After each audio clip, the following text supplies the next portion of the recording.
All, I'd like to thank you so much for joining me tonight for a very special evening. Welcome to the Arcanaverse. Tonight we're joined by senior DDO developer Tork, who is largely responsible or credited for putting in one of my favorite pieces of content in all of Dungeons & Dragons Online, the Dark Secrets puzzle that I like to call it, where the secret alternate ending to the raid Skeletons in the Closet was stored.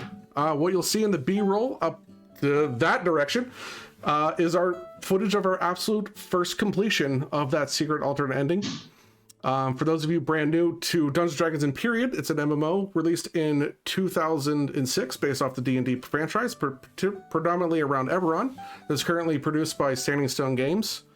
And just mid 2022, they released an expansion to the game called Isle of Dread, where they brought a lot of those elements. And this is one of the stars of that show. Welcome, Tork. Welcome, Tork. Thank you so much for joining me. So if you care to introduce what it is that you do at Standing Stone Games for those that are meeting you for the first time. So I'm a senior designer. I've been on the project since the original launch. I don't even remember what year it was. It was a long time ago. I think the game's like a late teenager at this point. I do systems design and content design. I'm kind of a hybrid. I generally do a lot of the raids. I occasionally will do one of the game, the Destiny trees or enhancement trees. And I did a lot of content for many years. I've done a lot of dungeons.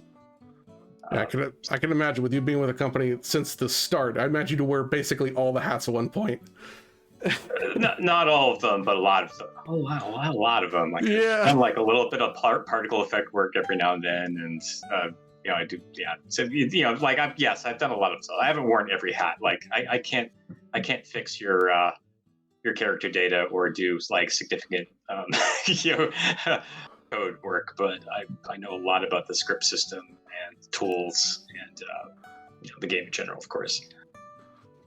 All right, awesome. I mean, to get right into the juicy details, the Isle of Dread content, the big bad in the Skeletons Closet raid was mostly focused around ridding the island of the scourge known as the Ghost Flame and her dino friend called Death's Teeth. She ended up with a curse pact with Vecna. Correct me if I'm wrong at any of these points. And our job as adventurers was Vecna wanted to test our strength and say, hey, pitted us against the Ghost Flame and we won. So we kicked her out. We defeated her, sent her back to the void. That's the typical default ending. Yes. But in a slight twist, you decided, I'm not sure if it was you. Maybe that's one of our first questions is how did it came about to the decision to give that alternate ending of like, listen, what if we let the players free her by breaking the pact?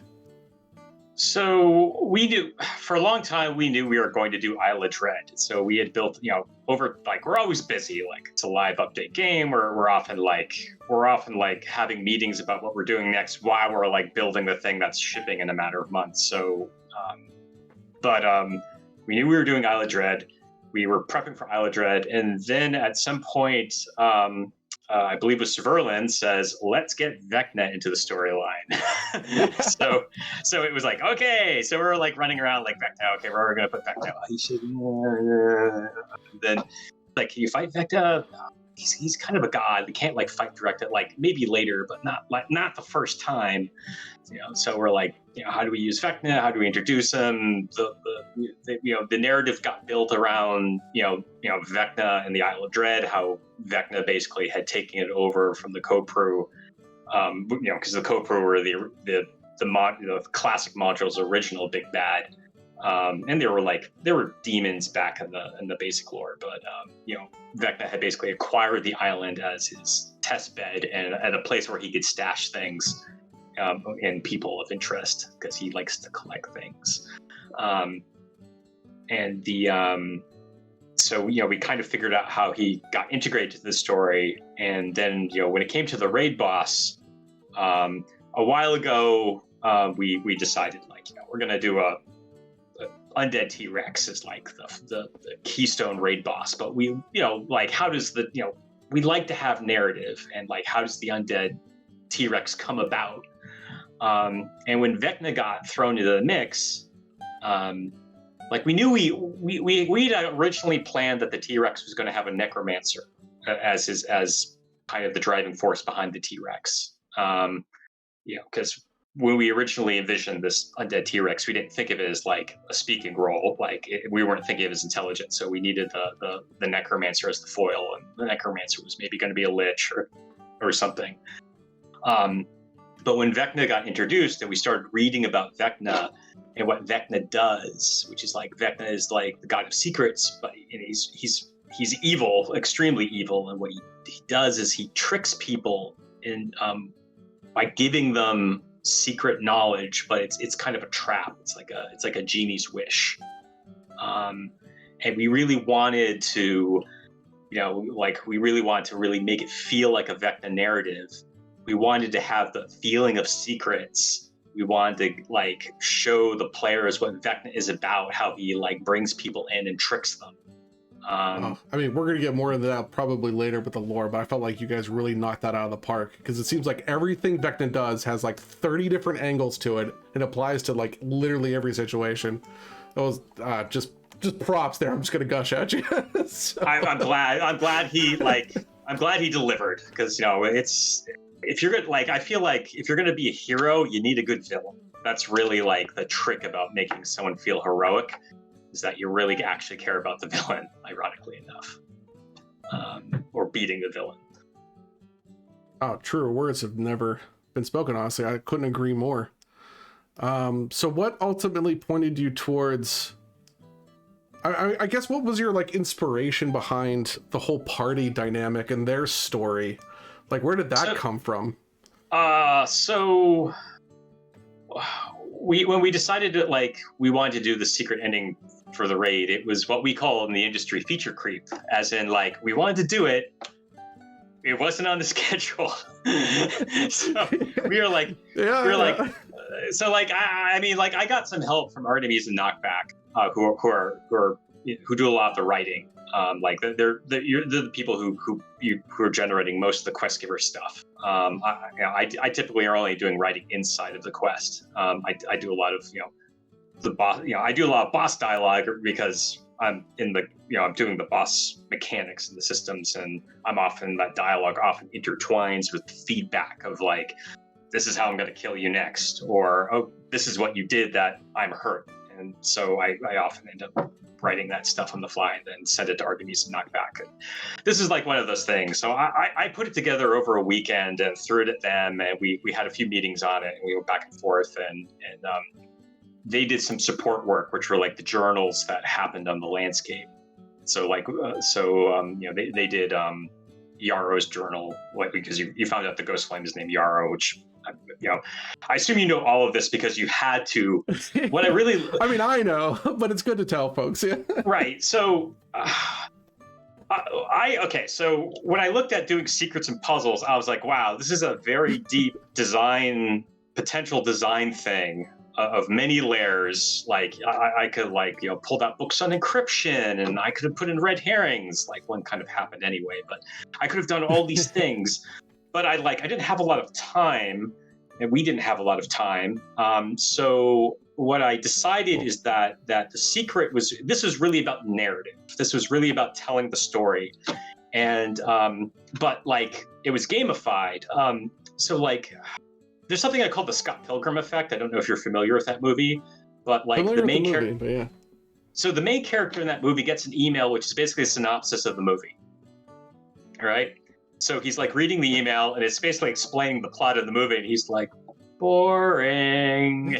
And he just tunes out. And it's just like, you can't like, so the problem we have with story is how we is all about delivering it. And like, I essentially wrote this one-page story, like a little bit in like beat poetry style. Like there's a little bit of, delivery, and it's in these it's in these chunks because it was designed to be delivered to the appropriate ghost. But essentially it's just a straight up story, except I chopped it up and hid it, which makes it interesting because then you have to go and find it. So you're finding the story, you have to put it together. If like it had just been dumped at you, you just be like, a story, whatever.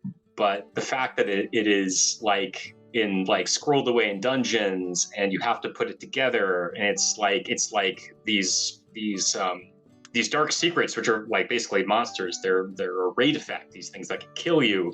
They're spouting it out in this combat situation, and all this stuff is going on. It did this thing. I was basically like, I wasn't really trying to like stump you guys or do a super deep and layered secret system, though.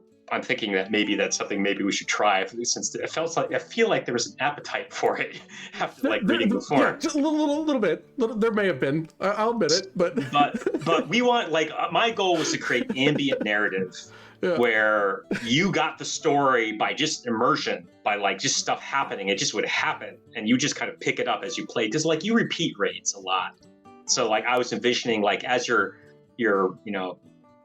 going through the raid to like farm your gear and blast through it, and you're like working on trying to beat it in higher difficulties, like even people who wouldn't necessarily be actively chasing the secrets would be kind of like, oh, like I just realized these like kind of lines go together, and like I'm kind of getting the hang of like what happened to these people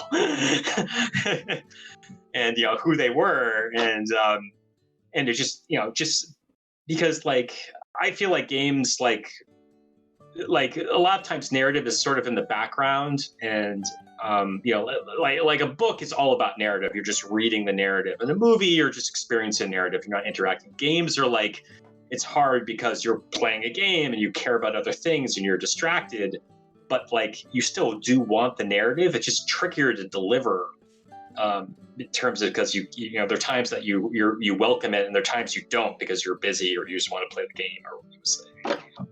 So ambient narrative is what I was hoping to achieve. And if it ended up being like, oh wow, a secret, and like it went on for how long? I kind of thought you guys would have it banged out in a week. And as I watched you, like the web, your links with all the information as you accumulated it, and I was like, oh yeah, okay, they're getting it. Okay, yep. They have like line 17's wrong. Oh, they'll figure it out. And then I'm like, whoa, they're going into the ruins. They're like, okay. That's like, I didn't do anything there. Yeah, all right, geez, this is getting like deep down. Okay, wow. But that was a thing that happened for sure. Because it's kind of funny. We probably only would have.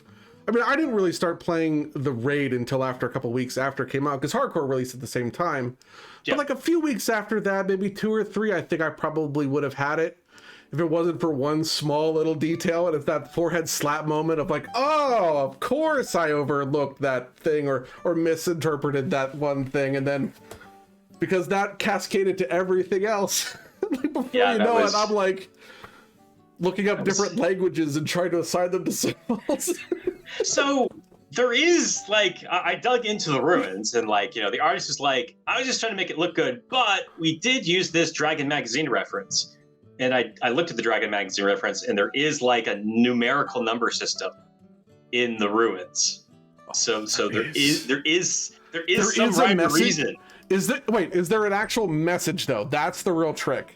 There is a number system. I got that there was a number system, but we couldn't translate that into usable words. Well, whoever wrote it, it wasn't us. So there might be something in there, but we didn't write it. We used it as art. We used that art from a Dragon magazine as a reference, and the code work got inscribed. The art was reused wholesale. All right, so now I have something to look for now. I mean, I don't even know if they actually I don't know if the whole code is there. So like, it was used as inspiration. So maybe they changed something, or maybe they don't remember, because it's like but. All right, who do I got to talk to next, Tork? All right. No, you could try to find out who wrote that article in Dragon magazine. I think it was like in 2008 or something. Yeah, we'll have to find the article first, but yeah. It's all archived. I almost looked it up for you, but I got busy.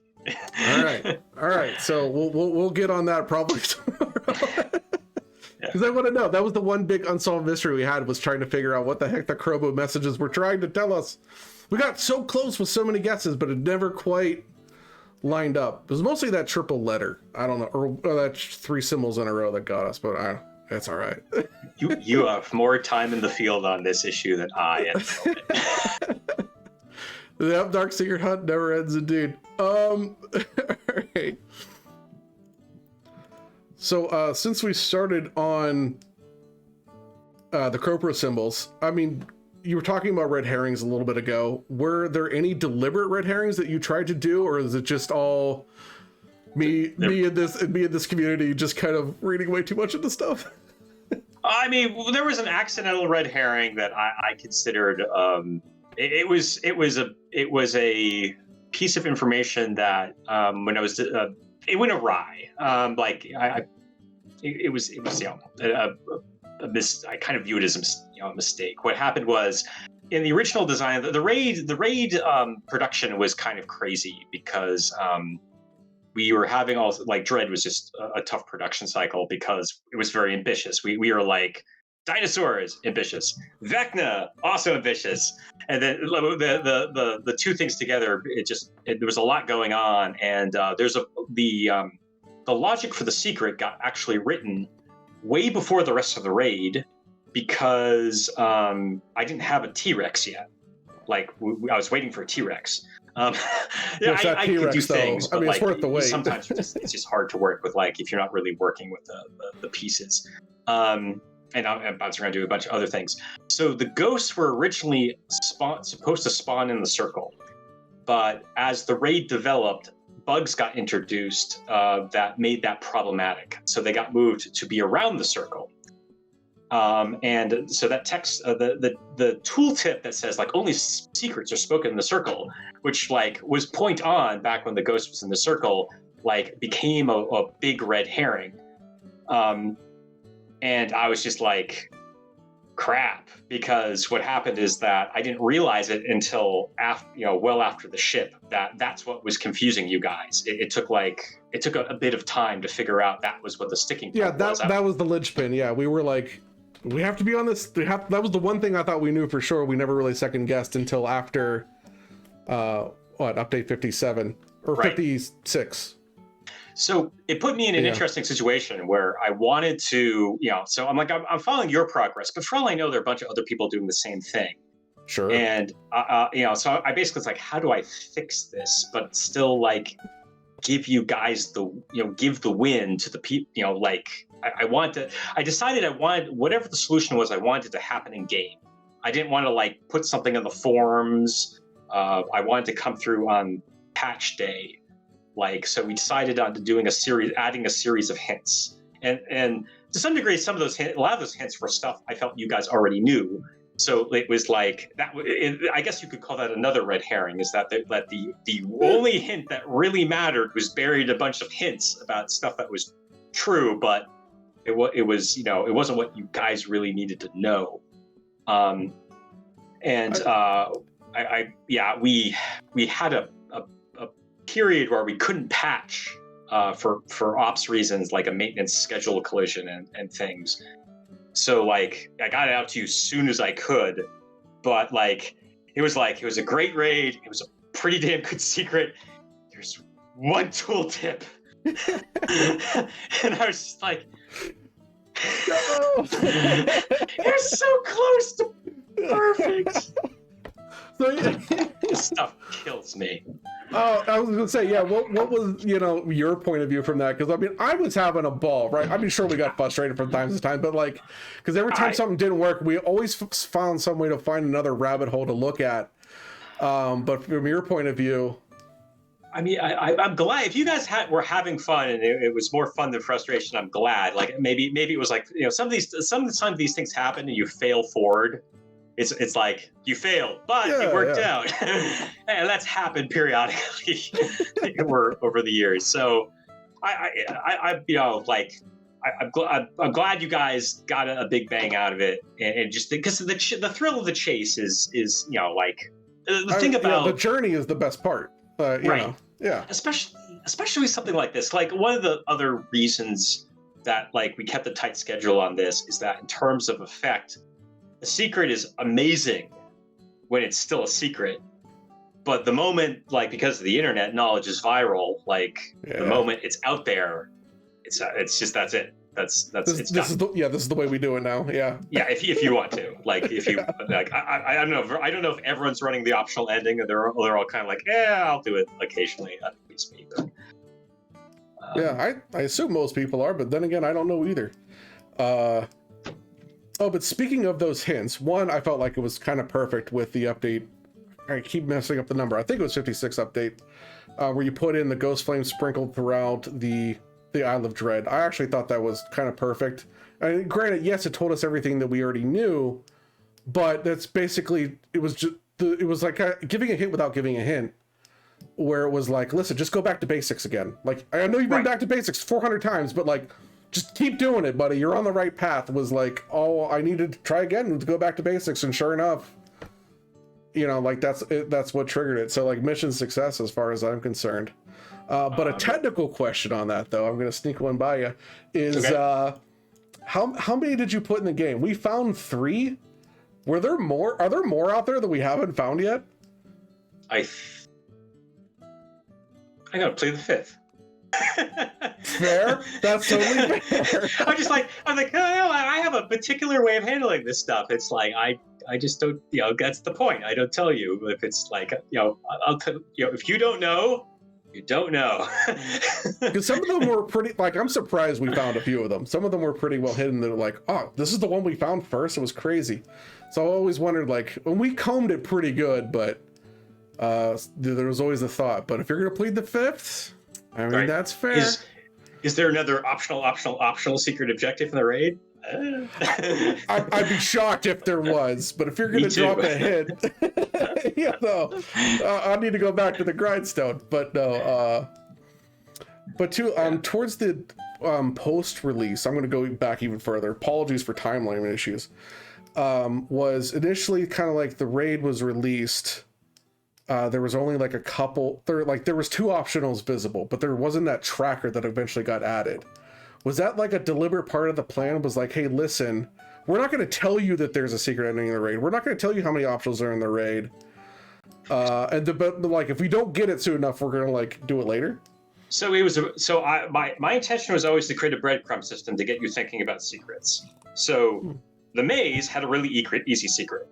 Like 5. It's like 5 tablets, anagrams, and it's a bit of Vecna lore. It's like, you know, it's Vecna's names from. He has all these names from way back in the old Greyhawk D&D campaign setting. You know, like the Whispered One and the Lord of the Spider Throne or something. Like I can't recall, but there are a bunch of them. You know, like true bad guy material. He has a bunch of names because he's just that bad, and all different societies give him different names because he's just around causing havoc. So that was meant to, like, you figure that out, you do that, and what was supposed to happen, it was supposed to pop the 3 secrets. There are 3 secrets. It was supposed to let you know. And I think there was a bug where that objective wasn't displaying quite right. It was kind of displayed like, like this, the secrets, but I can't remember. Like there was like a minor fix in there, and so it was like it eventually appeared as the 3 secrets of what's the name of volcano? Firemouth. Yeah. Firemouth. Yeah. Okay. I'm already like in the next thing, so it's like it's amazing. Like my brain. I can't keep track of the lore, so like. I used to have total recall, but like as we've done like update, it's kind of like it's really hard to remember all of these things that we've done. But, the more you play, the more you forget. That's yeah. But yeah, so it was meant to be, the first breadcrumb is the maze, the second breadcrumb was the paths of the dead, and then the third one was to be the that's the real secret of like, something's out there. These other 2 weren't hard to figure out, but like you're like, okay, there's really something out there to figure out, and the various hints were there, and hot take. I thought it was perfect because there was a part in the community where it was like, there is no secret. Like we did all the optionals. There's nothing else to find here. There's no second raid chest. There's nothing else to discover. And I'm like, guys, no, like there's all these signs are pointing to there's being something more. And it was like, that was convincing people was actually part of the fun. So I don't know. I thought it was excellent. Well, we haven't done anything like this. I think the closest thing was like Eladrin would occasionally like post like I don't know if you remember who Eladrin was. He was like one of the systems leads on DDO in the early years. Yeah. He would post what's coming next in Cypher on the forums. But that's probably the closest we ever done to anything in terms of like secret ending. I don't think we ever really done the secret ending. There's the occasional hidden optional, but this was this was a bit. This was was a step in a much bigger direction. It was very cool. Yeah. But yeah, wow. Let me see if pull up another question here. So you may or may not be the best person to ask about lore questions. Some of the ones that I came across was you had Jarl, Lindel, Alarark, Osfield, Gorth, and Kellos. Yeah. Did those names come from anywhere? Was that all you? Was that all the writing team? Is that? I mean, it was mostly me. I think I think I got some feedback from the other writers and tweaked a few things. I think Yarrow was actually a man at the start of the story, but we didn't want to get him confused. We didn't know how the visuals were going to, so we didn't want to have him be confused with Vecna. Like, we didn't want to isn't Vecna a lich? Obviously that seems preposterous now that we had the big floating giant Vecna, and how could you confuse that? But we weren't, this was all back when we were all just working on specs and ideas, and we didn't have the art assets yet, and things hadn't coalesced into a visual medium that we could really see. So I can't even remember what Yarrow's name was when he was a she, but he got switched to a woman just to make sure that it also helped with DM text, because when people are talking if the voices are different, you can tell the characters are different. It was, I was just writing I felt like I was writing a very atypical, this is what Vecna does based on stuff I'd read about. Vecna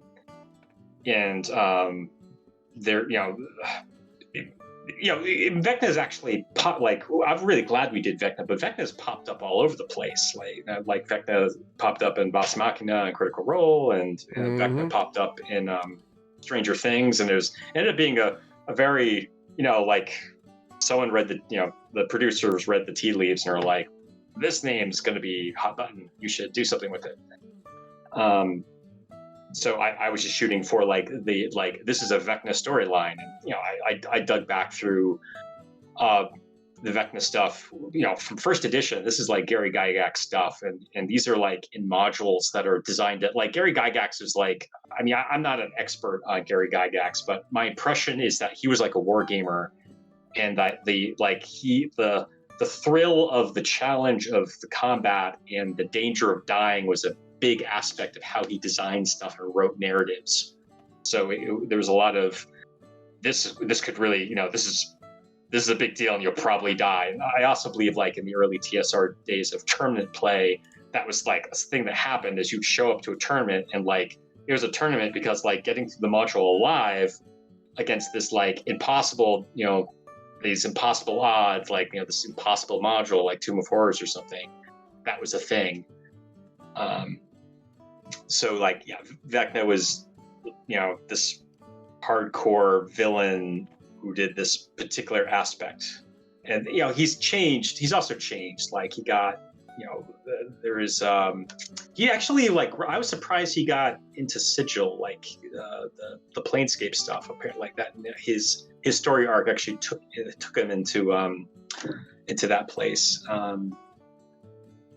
And I'm actually I actually can't remember as well as I was immersed in it when I was writing the storyline, and now I'm I can barely remember it, because I have to remember the next thing I have to be immersed in to write the next thing I'm writing. So, so there's a lot if you could, there's a lot of Vecna stuff floating around for you to read and consume, and I was just trying to write another one of the stories that kind of captures the essence of Vecna's storyline. Oh man, super good. But speaking on more lore questions, I have a lot of these. It's fine. I wrote this. This is material I wrote, even though it's a little hazy after. Yeah, we're gonna try to pick the break best we can. Yeah. Because one of the other mysteries that may or may not have been intended was that Yarrow, her name is not her. That's not her true name. It's hinted at that's just what they called her. Like that was almost like it was her nickname, not her actual name, even though that she identifies as Yarrow later in the story. Mm-hmm. But like, does she have a different name? Like, where do these people come from? Is there an elven kingdom out there? I've got to take the fifth on that.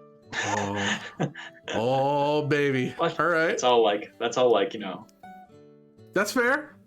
That's fair. Because that probably another one you could take a fifth on is whether or not we were going to see the Ghost Flame again because she escapes with Lyndall, who may or may not be in the void because he went purple.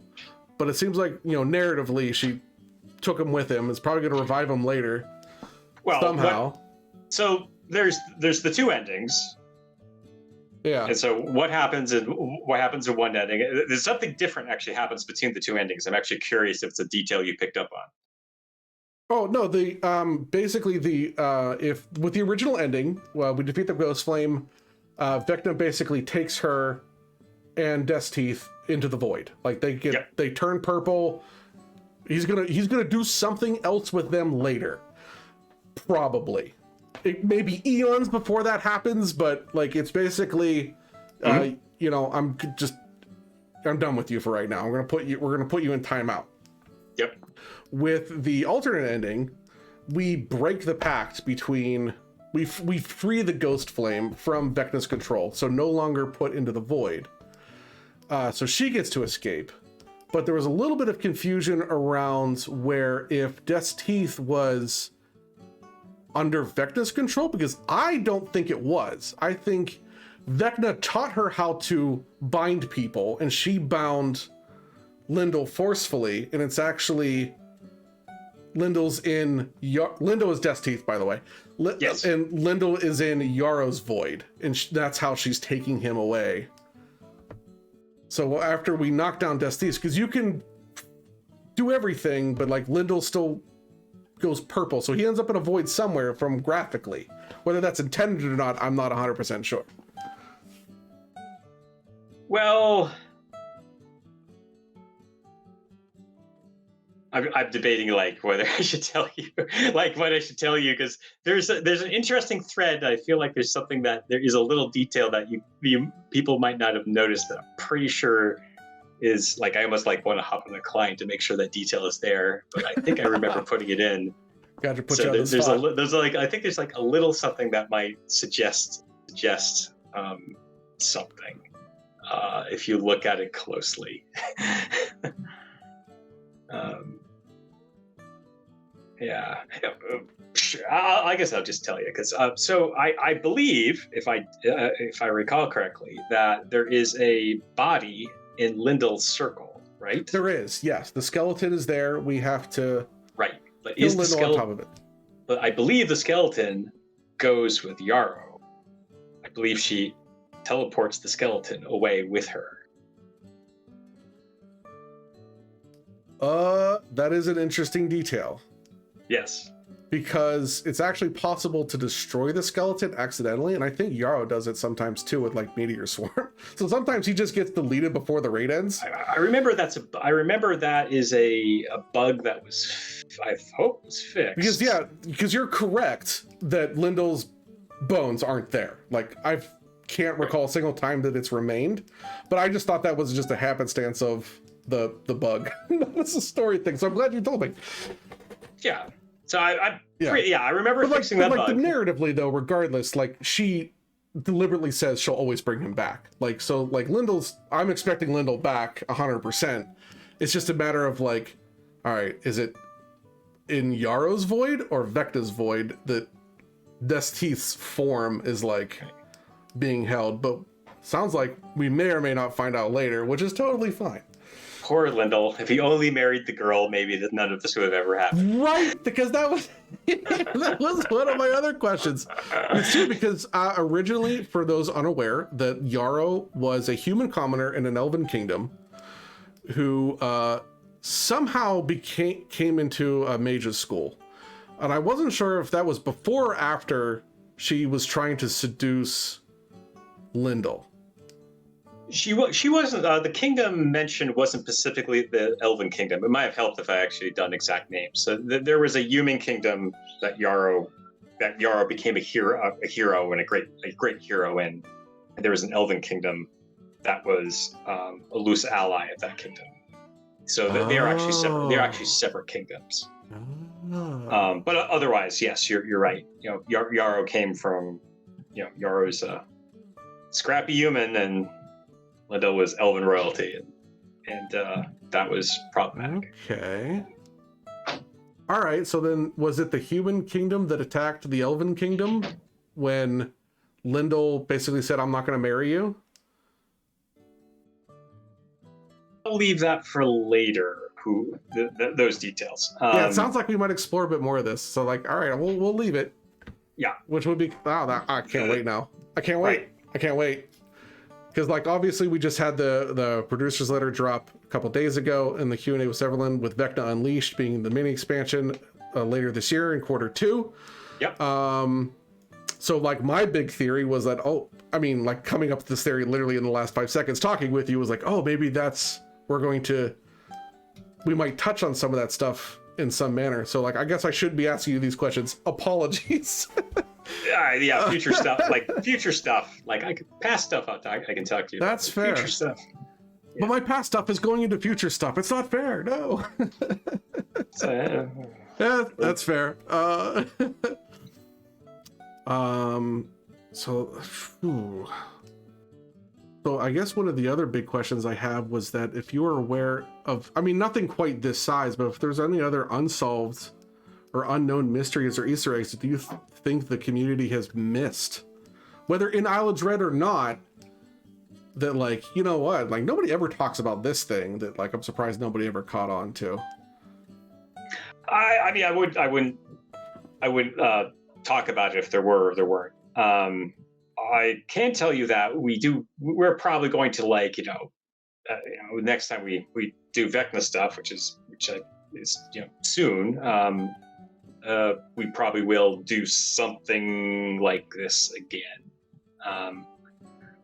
And I'm not really going to get into, like, probably the only thing I could really say about it is we're probably going to do something that is not out in a raid, as in it'll be outside of the, it'll be structured in outside of the raid, so it's a lot more generally accessible to people. So there'll be more, like, we're, this looks like an interesting design space or content finding space. Interesting details and little tidbits of lore to unlock neat things has been a hallmark of DDO for forever. But usually, like, once it's known, it's kind of known and everybody kind of knows about it. But there's always kind of just an open-ended question of, like, there's this thing, and like, yes, there are things, but, like, nah, that's all right. I won't push you on that one. I'm not privy. I was typically, like, in the building when a lot of lore and stuff was written. Like, there's the whole Velop prophecy all the way through to the Truthful One, and there's there's Korkaza, where that's going. Listen, yeah, like, that's one of the big points that I've been mentioning throughout the experience was, like, listen, Isle of Dread really opened me up to DDO's lore and all of the mysteries that are abound. Because, like, I've never been a lore guy growing up playing DDO, right? It's, I'm more of a play style, mash the buttons, get to the end, and, do things in record time kind of guy, rather than, like, paying attention to those smaller details. But Isle of Dread, I've been trying to change that about myself in general, but Isle of Dread was definitely the avenue that kind of really opened that up. So I really look forward to more. So, loving it, man. I realize that's not a question, but it's fine. I got that. Okay, here we go. Yeah, do you got anything else? I must Vanished. Yeah, no worries at all. But let's see, you had any final questions for me, just real quick, or for our community here. Sorry, is there a chat feed I should be able to see? No. It's just if you there's the Twitch chat, but like just you to me. Like if there's any questions you had for me and my community that I could try and answer for you, as from the other side of the aisle, more or less. Well, I mean, I've been kind of like, like we've had some, there's. Yeah, I've been throwing shit at you, whether you wanted it or not. So. Yeah, and I was tracking your progress through the forums, and I'm assuming like, I mean, I'm kind of moving on the notion that you guys are like game on for, stuff like this. So like, I'm probably gonna like look at ciphers and various mechanics, and we're gonna try something. Like we'll try. We always try to do something a little new, or maybe something very new. So we're gonna try to make something else for you soon, I think. And yeah, I look forward to it. I mean, we may not be that smart yet, but we're up to the challenge, so we'll learn. I'm not sure. It's really kind of. It's tough. You could information can be looked at from so many different directions, and it's just, I find like being thorough is the trick. I've been playing. I've been trying to play more games that kind of do these kind of things, and anyway, I just realized I do actually have to. No, I apologize. Thank you so much for joining me, Tork. Hopefully we can do something like this later in the future at some point. It'd be really cool. It was very fun talking to you. Thanks for giving me the time, and you have a great weekend. All right, you too. Thanks. All right, guys. That's it. We're done. We're out. Apologies I didn't get in that last question for the runes, but that's cool. That was really fun. So huge thanks to Stangstone Games, Tork especially. We talked for, a good over 45 minutes there, it felt like. I didn't have a plan for how long it was going to last, but the good news is I was pretty much through my questions anyway, so I got the chance to ask everything I wanted. Unfortunately, I couldn't ask him a lot of the questions that he could answer, but that's what you get for the first timers like me. But hopefully everybody had